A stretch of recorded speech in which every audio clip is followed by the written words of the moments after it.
Greetings, adventurous travelers and fellow keepers of the lake. Welcome to another episode of Plug and Play. It's a little series in which we cover bits and pieces that I design or come across on the internet and that you can just take, copy, and plug into your game. The idea is if you're a GM with a writer's block, you can just list through these videos, find something interesting, and basically employ it in your game. If this sounds interesting, I would like you to consider subscribing. It helps the channel and it might help you. Today we're gonna continue with our custom dice. I know it's kind of on the edge of being in this series, but I really find these very useful and I think you would too. So where I came across these is in Runehammer's video about the direction and the tactic die, and then I started thinking about them and I wanted to add some things to them. Of course, I fully recommend you go and check out the original video because it is epic, and you can also buy real dice, both of these tactic and direction dice. For me, it was a bit problematic to get my hands on them because of shipping costs and the fact that I live in the butthole of the world. So yeah, I had to make my own. If you want to know how to make your own, the first video in this series is just about that. And today I want to talk about the tactic die.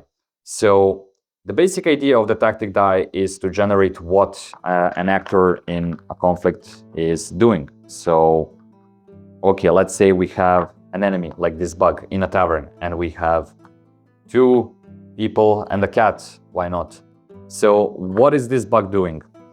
You can see that the die itself has only swords in the middle, and then it has one shield and it has one explosion. The swords would be just a regular attack, a regular thing that the enemy does, and then the shield would be something that is like a defensive action. It could be a heal, it could be seeking cover, it could be just moving away from the character that the enemy is attacking just because of self-preservation. And then we have the explosion, that is the enemy going all out. If it has a special ability, for example, breathing fire, or I don't know, a grenade launcher in a more modern setting, well, this is when the enemy would do it. Now you will see that there is only one of each, and that is what I want to discuss today. So let's see what this enemy does.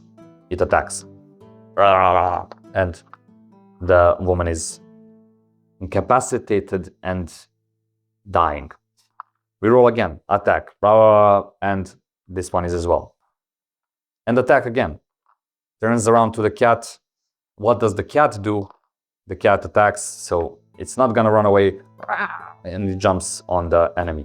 So it can get a bit repetitive, but as you have more actors in combat and you start rolling this die over and over again, at one point you will get I promise this is not scripted, but you will get a shield or the explosion, and then at this point maybe the bug was attacking, trying to get the cat from it, but with a defensive action it tries to run away with the cat.